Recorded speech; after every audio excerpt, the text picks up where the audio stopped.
Assalamualaikum warahmatullahi wabarakatuh. Nama saya Ganendra Prayoga. Saya dari jurusan Teknik Mesin ingin mempresentasikan jurnal yang saya buat yang berjudul Mechanical Properties of Cellulose-Based Extract Nata de Coco. Produksi kertas saat ini penting untuk berbagai kebutuhan masyarakat karena penggunaannya dalam kehidupan sehari-hari. Hampir sebagian besar masyarakat di dunia menjadikan kertas sebagai sumber kebutuhan sehari-hari. Kertas saat ini berkembang sangat pesat di dunia industri. Diperkirakan di dunia membutuhkan tambahan produksi kertas lebih dari 100 juta ton per tahun. Tujuan dari penelitian ini adalah menghasilkan kertas berbahan dasar selulosa yang diekstraksi dari nata de coco dengan penambahan provinil alkohol atau PVH sebagai perekat. Kertas diproduksi dengan menggunakan metode pulp yang dilanjutkan dengan ultrasonikasi dengan variasi ultrasonikasi dari 10 menit, 20 menit, hingga 30 menit. Sampel dikarakterisasi berdasarkan gugus fungsi dan sifat mekanik. Hasil penelitian menunjukkan bahwa semakin lama waktu ultrasonikasi maka nilai mekaniknya semakin rendah.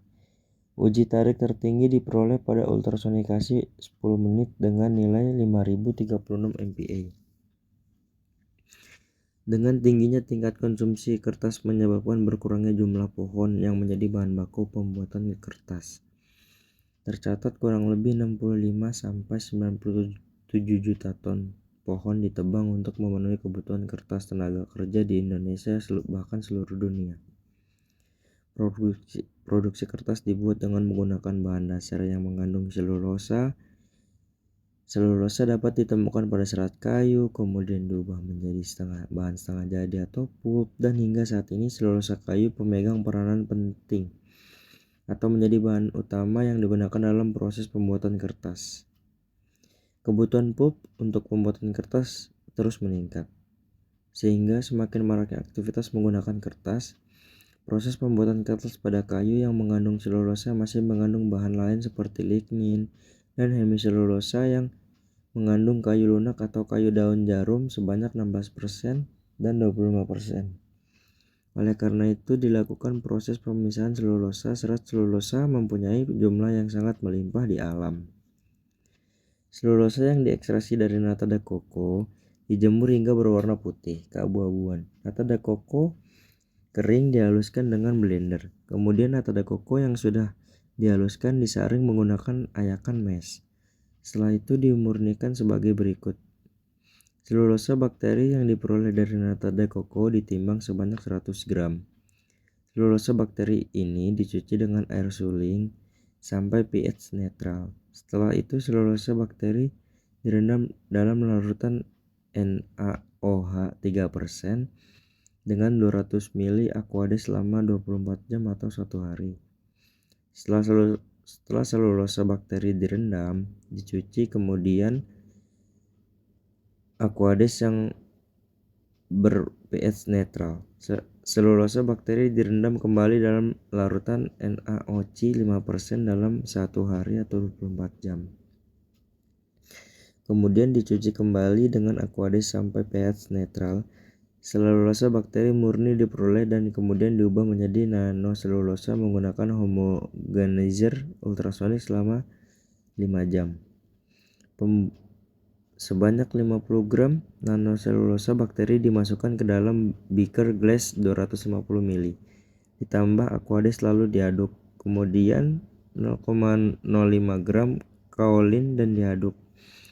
0,02 gram tapioka dimasukkan ke dalam gelas beaker, ditambahkan 5 ml H2O2 50%, kemudian diaduk hingga menjadi bubur. Pulp dituangkan ke dalam cetakan kertas, kemudian dicetak menggunakan hot press bersuhu 110 derajat Celcius selama 30 menit atau setengah jam. Kemudian percobaan diulangi dengan variasi komposisi bakteri 75 gram, 100 gram, bahkan 125 gram dengan perlakuan yang sama. Selanjutnya kertas selulosa bakteri diuji dianalisis gugus fungsi dengan FTIR dan sifat mekaniknya.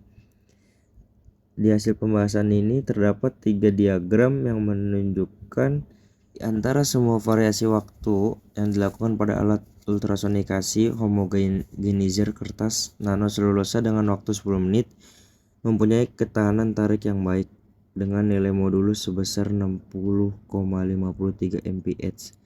Hal ini dikarenakan selulosa 10 menit memiliki partikel yang dapat menyatu dengan baik dengan bahan lain. Untuk uji tarik kertas dilakukan pengujian kekuatan tarik sebanyak 3 sampel dan dibandingkan antara komposisi yang satu dengan komposisi yang lain, antara waktu ultrasonik, variasi dalam pembuatan kertas. Nilai tariknya terangkum pada tabel 1.